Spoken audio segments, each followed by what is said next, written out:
Presiden Joko Widodo telah menunjuk Mahfud MD sebagai pelaksana tugas atau PLT Menteri Komunikasi dan Informatika atau Menkominfo pada Jumat 19 Mei 2023. Penunjukan Mahfud sebagai Menkominfo menggantikan Jody G. Plate yang kini ditahan setelah ditetapkan sebagai tersangka oleh Kejaksaan Agung dalam kasus korupsi. Sebagaimana diketahui, Mahfud MD saat ini adalah Menteri Koordinator Bidang Politik, Hukum, dan Keamanan atau Menko Polhukam. Kepala negara menegaskan semua pihak harus menghormati proses hukum terkait kasus dugaan korupsi penyediaan menara base transceiver station 4G yang menjerat Johnny G. Plate. Namun saat ditanya soal intervensi politik terkait kasus yang menimpa menteri dari Partai Nasdem itu, Jokowi tidak memberikan komentar. Presiden hanya menegaskan bahwa Kejaksaan Agung sudah berprofesional dalam menangani kasus ini. Sebelumnya, Kejaksaan Agung Republik Indonesia resmi menetapkan Menkominfo Johnny G. Plate sebagai tersangka kasus dugaan korupsi pengadaan menara BTS 4G dan infrastruktur pendukung 1 hingga 5 Bakti Kemenkominfo tahun 2020 hingga 2022 pada Rabu 18 Mei.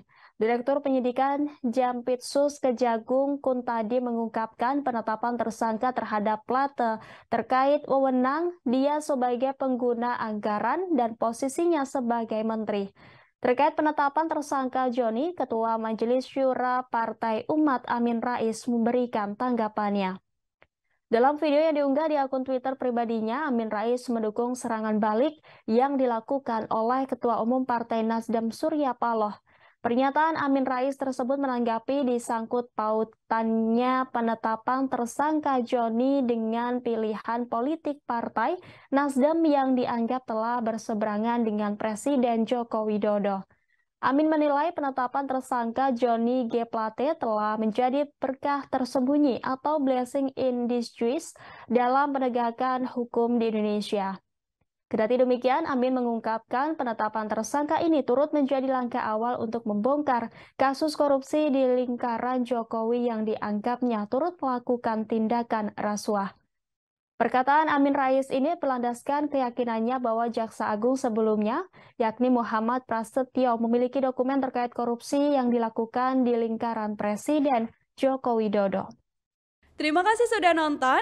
Jangan lupa like, subscribe, dan share ya.